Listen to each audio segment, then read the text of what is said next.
అంటే ఈ యొక్క తులారాశి వారికి దాదాపుగా చూసినట్లయితే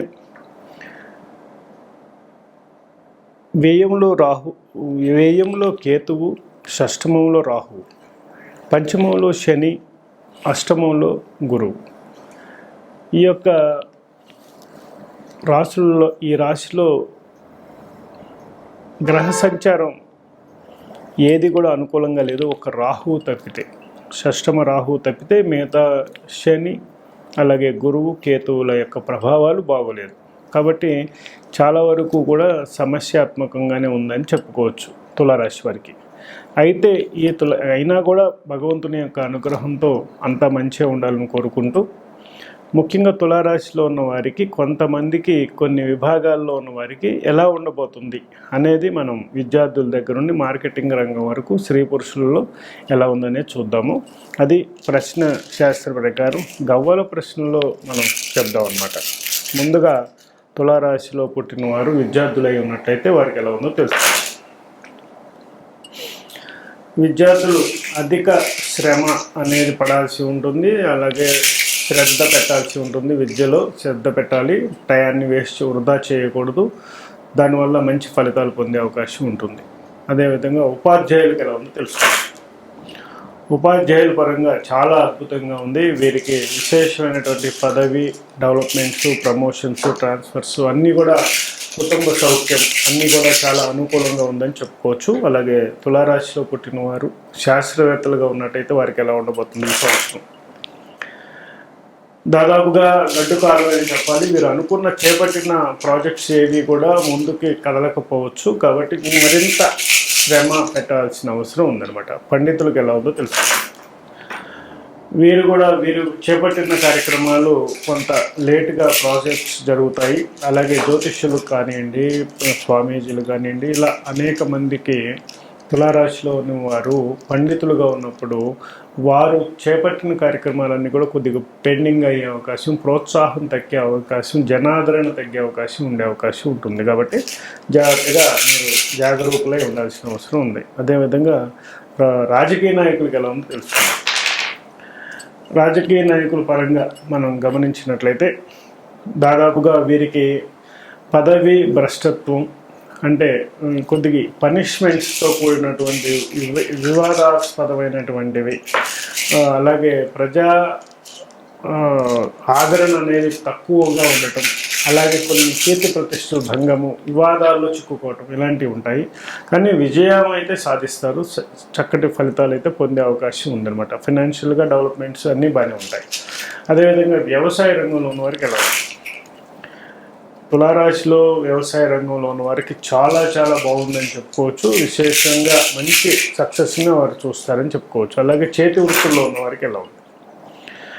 వీరు కొంత శారీరక శ్రమ అనేది, అలాగే వీరు చేపట్టిన కార్యక్రమాలు తప్పకుండా సక్సెస్ అయ్యే అవకాశం ఉంది. విశేషంగా ఫలితాలు వస్తాయి. అదేవిధంగా ప్రభుత్వ ఉద్యోగులకు ఎలా ఉందో తెలుసుకుందాం. ప్రభుత్వ ఉద్యోగుల పరంగా కూడా వీరికి మంచి బెనిఫిట్స్ పొందే అవకాశం ఉంది. కానీ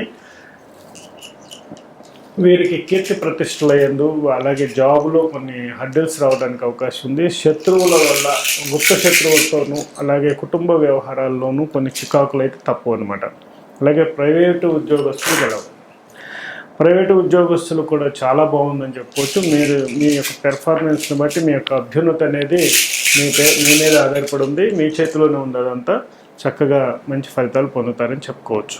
అదేవిధంగా వ్యాపారవేత్తలకు ఎలా ఉందో తెలుసుకుందాం. వ్యాపారవేత్తలకు చూసినట్లయితే దాదాపు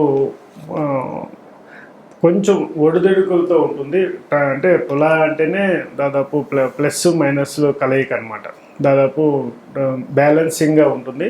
మొత్తానికి బ్యాలెన్సింగ్గా చేస్తారు. కానీ అయినా కూడా కొంచెం ఫినాన్షియల్ క్రైసిస్ అయితే మీకు తప్పదు. ఆందోళన, మానసిక ఆందోళన ఉంది. మీ యొక్క వ్యక్తిగత జాతకంలో కూడా శుక్రుడు కానీ మీకు పక్కనే ఉండి, అంటే కన్యలో ఉన్నట్లయితే దాదాపుగా చాలా వరకు కూడా క్రిటికల్ టైం అనమాట. మీకు అలాగానే ఉన్నట్టయితే తప్పకుండా జాతక పరిశీలన చేసుకొని తగిన పరిహార ప్రక్రియలో చేయాలి. అలాగే అదే టైంలో బుధుడు కూడా మీకు సప్తమం, అంటే మీకు షష్టమ స్థానం అయినటువంటి మేనంలో కానీ ఉన్నా కూడా చాలా ఇబ్బందులు గురయ్యే అవకాశం ఉంటుంది.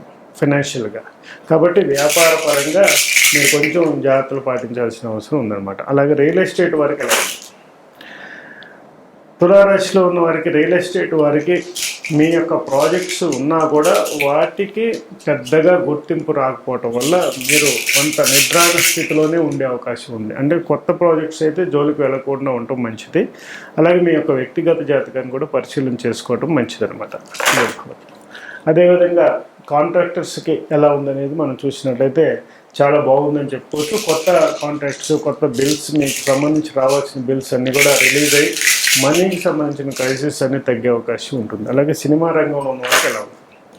సినిమా రంగంలో ఉన్న వారికి చాలా బాగుంది. మీరు 24 క్రాఫ్ట్స్లో ఉన్నవారు చాలా అద్భుతాలు సాధించవచ్చు. అంటే లైన్లో ఎవరైతే ఉంటారో వారికి, సినిమా రంగం అంటే ఇప్పుడు ఎవరైతే సినిమా ఫీల్డ్లో ఆన్ ది వర్క్లో ఉంటారో వారికి మాత్రమే ఈ ప్రశ్న వర్తిస్తుంది. ఎందుకంటే నేను నటుడిని, నేను ఖాళీగానే ఉన్నా కదా, మరి నాకు ఎలా బిజీగా ఉంటాను అనుకోవద్దు. ఇది ఎవరైతే సినిమా తీస్తున్నారో ఆ యొక్క బ్యాచ్లో ఉన్న వారికి, ఆ వర్క్లో ఉన్న వారికి, అలాంటి వారికి, అలాగే ఫామ్లోకి రావడం కోసం వెయిట్ చేస్తున్న వారికి కూడా వర్తిస్తుంది. మీరు ఈ ప్రశ్నని ఎలా తీసుకుంటారో దాన్ని బట్టే మీ రిజల్ట్స్ ఉంటుందన్నమాట. అదేవిధంగా డాక్టర్స్కి ఎలా ఉందో, డాక్టర్స్కి ఇది గడ్డు కాలం అని చెప్పాలి, కొంత పరీక్షా కాలం అని చెప్పాలి. కాబట్టి మీరు మీ యొక్క కుటుంబ వ్యవస్థలో కొన్ని ఇబ్బందులు అనేది రావడానికి ఛాన్సెస్ ఎక్కువ కనిపిస్తున్నాయి. కాబట్టి కొంచెం మీరు మీ యొక్క టైం స్పెండ్ చేసినట్టయితే ఆ యొక్క దాన్ని అధిగమించే అవకాశం ఉంటుంది. అదేవిధంగా లాయర్స్కి, అడ్వకేట్స్కి ఎలా ఉంది కొద్దు, వీరి కూడా వీరి యొక్క టాలెంట్ నిరూపించుకునే సమయం, అలాగే కొంత సమయం కొద్దిగా హర్డిల్స్ రావడానికి అవకాశం ఉంది. అంటే మీరు అనుకున్నంత, అంటే అసలు లాయర్స్కి సంబంధించింది త్రాస్ అంటే న్యాయదేవత, అలాగే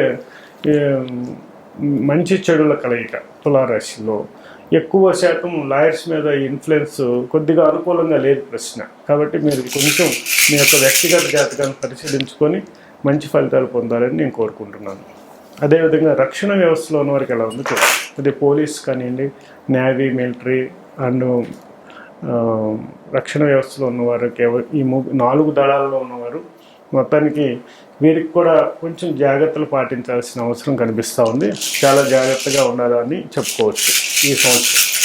అదేవిధంగా ఈ తులారాశిలో ఉన్న వారికి వివాహాలు కాకుండా చాలామంది వెయిట్ చేస్తున్నారు. వారికి ఎలా ఉందో చూస్తాం. ఈ సంవత్సరం మీకు చక్కటి వివాహం అయ్యే అవకాశం ఉంది. కాబట్టి తప్పకుండా మీరు ఆ ప్రయత్నంలో ఉండండి, సక్సెస్ సాధిస్తారు. అదేవిధంగా గృహయోగం, ఎప్పటి నుంచో ఆగిపోయిన మీ గృహయోగం యాక్టివేట్ అవుతుంది ఈ సంవత్సరం. కాబట్టి మీరు తప్పకుండా ఆ దిశగా పయనించండి. అలాగే అఫర్మేషన్ చేయండి. తప్పకుండా నేను చెప్పిన గణపతి రెమెడీ కూడా చేసి చూడండి, తప్పకుండా గృహయోగంలోకి వెళతారు. అదేవిధంగా వాహన యోగంలో కొద్దిగా ఇబ్బందులు కనిపిస్తున్నాయి. వాహన యోగానికి సంబంధించిన ప్రశ్నలో మనకి సరైన సంతృప్తికరమైన ప్రశ్న రాలేదు. అయినా కూడా మీరు వాహన యోగాన్ని పొంది వాహనాలు నడుపుతున్నా కూడా జాగరూకులై నడపాలి. అంటే యాక్సిడెంట్ జోన్లో ఉన్నట్టుగా చెప్పుకోవచ్చు దీన్ని. కాబట్టి కొంచెం జాగ్రత్తలు పాటించినట్టయితే మంచి ఫలితాలు పొందుతారు. అలాగే వివాహ వ్యవస్థ, వాహన వ్యవస్థ, గృహయోగ వ్యవస్థ ఈ 3 కూడా లింక్డ్గా ఉంటుంది. కాబట్టి ఒకదాని తర్వాత ఒకటి అన్నీ బాగా సమకూరుతున్నాయి అన్నప్పుడు ప్రమాదం మన పొంచి ఉందనేది మీరు గ్రహించాల్సిన అవసరం ఉందన్నమాట. అదేవిధంగా మార్కెటింగ్ రంగంలో ఉన్న వారికి ఎలా ఉందో తెలుసుకుందాం. మార్కెటింగ్ రంగంలో ఉన్నవారు మీ యొక్క శ్రమను తగిన ఫలితాలే మీరు పొందుతారని చెప్పుకోవచ్చు. ఓవరాల్గా తులారాశిలో ఉన్న స్త్రీలకు ఎలా ఉంది? వీరికి ఇది పరీక్షా కాలం అని చెప్పుకోవచ్చు. కొద్దిగా జాగ్రత్తలు పాటించాలి. సెల్ఫ్ ప్రొటెక్షన్ అనేది చాలా అవసరం అని చెప్పుకోవచ్చు. అలాగే పురుషుల్లో కూడా మీరు చాలా జాగ్రత్తలు పాటించాల్సిన అవసరం ఉంది. ఓవరాల్గా ఇప్పుడు నేను చెప్పిన వాళ్ళందరూ స్త్రీ పురుషులు ఎవరైనా కూడా వారి యొక్క భావాలు, అనుకూలత అనేది ఎక్కువ తక్కువ చూసినట్టయితే స్త్రీలకే మంచి ఫలితాలు ఈ ఫీల్డ్లో ఉన్న స్త్రీలకి చాలా బాగుంది. పురుషులకి కొంచెం గడ్డు కాలం అని చెప్పుకోవచ్చు. అలాగే మీ యొక్క తులారాశిలో వారికి వ్యక్తిగత జాతకంలో కూడా శుక్ర బుధులు మంచి పొజిషన్లో ఉన్నారా లేదా, దానికి సంబంధించిన రెమెడీస్ ఏమైనా ఉంటే వాటికి పరిహారాలు చేసుకోండి. దానివల్ల మంచి ఫలితాలు వస్తాయి. అదేవిధంగా మీకు ఒక్క రాహు యొక్క అనుగ్రహం మాత్రమే ఉంది. కాబట్టి మిగిలిన గురువు అనుగ్రహం ఉన్నట్టయితే చాలా దోషాలు తొలగిపోతాయి. అలాగే శని యొక్క అనుగ్రహం ఉన్నట్టయితే చాలా దోషాలు తొలగిపోతాయి. కేతువు యొక్క అనుగ్రహం ఉన్నా కూడా దైవానుగ్రహం పొంది మీరు కొన్నిటిని ఈజీగా బయటకు తీసుకొస్తారు. అయితే ఈ 3 కూడా అనుకూలంగా లేవు కాబట్టి వాటికి సంబంధించిన పరిహారాలు, శనికి తైలాభిషేకం అని, శివాలయంలో అభిషేకం అని ఇలా చేయటం వల్ల శుభ ఫలితాలు పొందే అవకాశం ఉంటుంది. శుభం భవతు మే సదాశివోం. ఓం నమః శివాయ.